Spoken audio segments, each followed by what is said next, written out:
Saw the small 10 etched into the wood. Alrighty, that was No End House. And now, the last thing I'm going to do is Search and Rescue. It was a compilation of stories written by a search and rescue officer named Search and Rescue Woods online.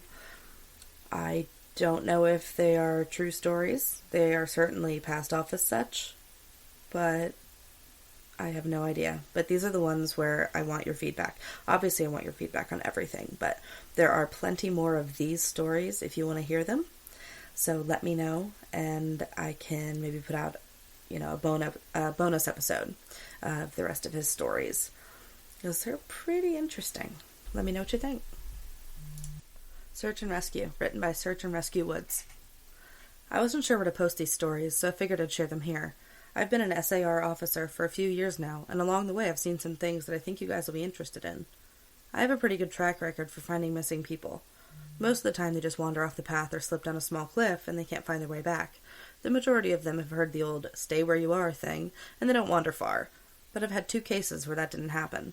Both bother me a lot, and I use them as motivation to search even harder on the missing persons cases I get called on. The first was a little boy who was out berry picking with his parents. He and his sister were together, and both of them went missing around the same time. Their parents lost sight of them for a few seconds, and in that time both the kids apparently wandered off. When their parents couldn't find them, they called us, and we came out to search the area. We found the daughter pretty quickly, and when we asked her where her brother was, she told us that he'd been taken away by the bear man. She said he gave her berries and told her to stay quiet, that he wanted to play with her brother for a while. The last she saw of her brother, he was riding on the shoulders of the bear man, and seemed calm.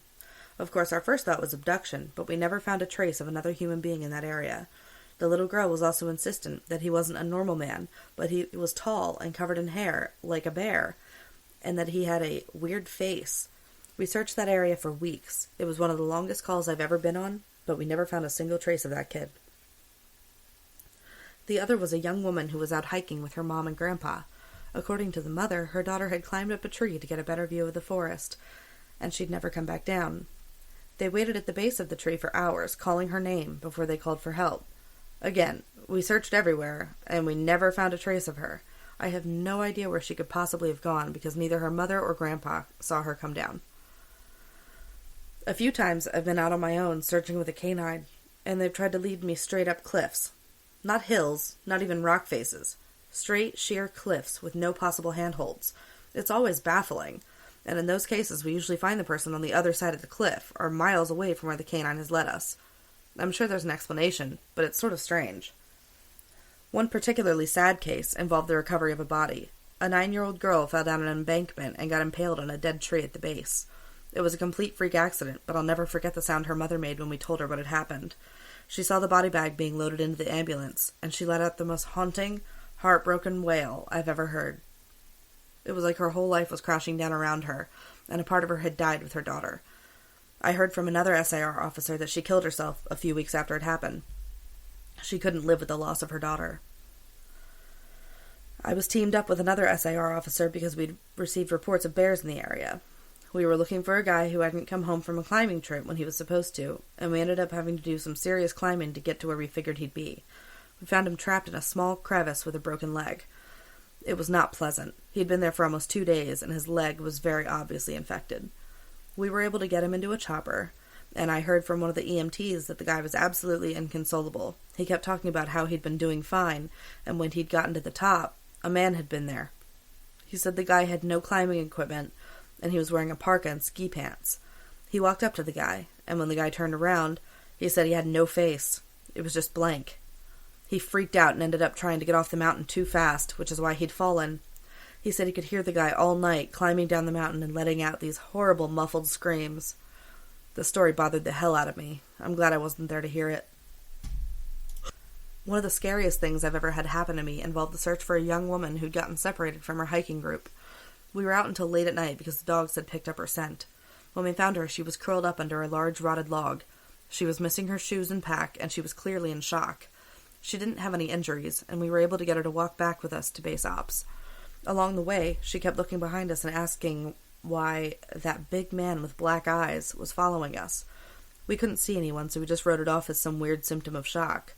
but the closer we got to base, the more agitated this woman got. She kept asking me to tell him to stop making faces at her. At one point, she stopped and turned around and started yelling into the forest, saying that she wanted him to leave her alone. She wasn't going to go with him, she said, and she wouldn't give us to him. We finally got her to keep moving, but we started hearing these weird noises coming from all around us. It was almost like coughing, but more rhythmic and deeper. It was almost insect-like. I don't really know how else to describe it. When we were within sight of base ops, the woman turns to me. Her eyes are about as wide as I can imagine a human could open them.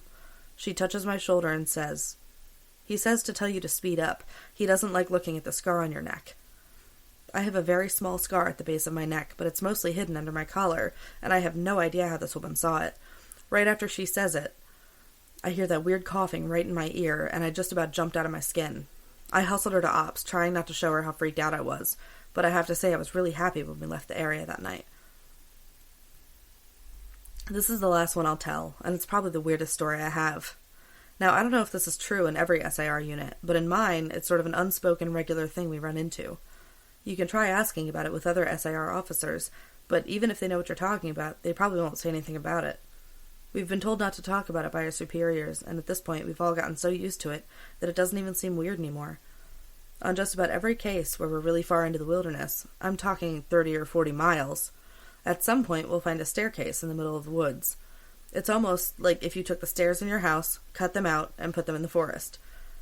I asked about it the first time I saw some, and the other officer just told me not to worry about it, that it was normal. Everyone asked the same thing. I wanted to go check them out, but I was told very emphatically that I should never go near any of them. I just sort of ignore them now when I run into them because it happens so frequently. Alright, that was Search and Rescue. I thought those were really, really creepy because they were framed as true stories. One of my favorite stories in the world is by Stephen King. It's The Girl Who Loved Tom Gordon.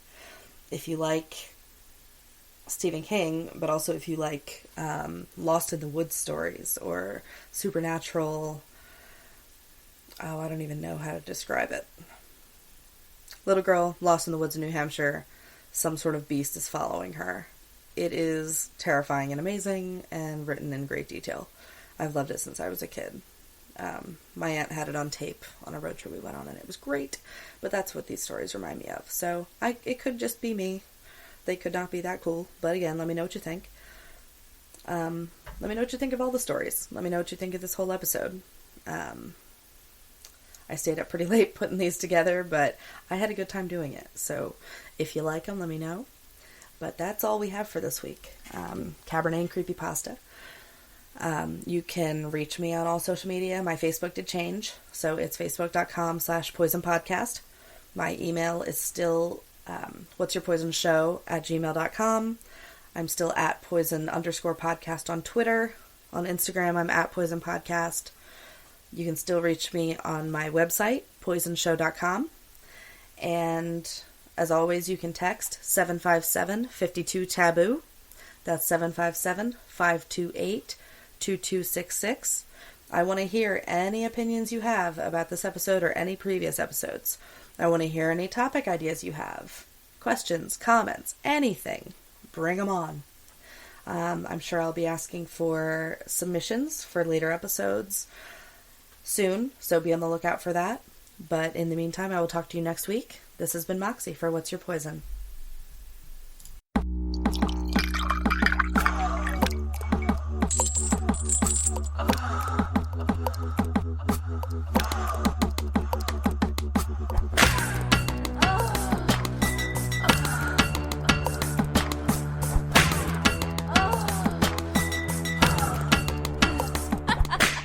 What's your poison?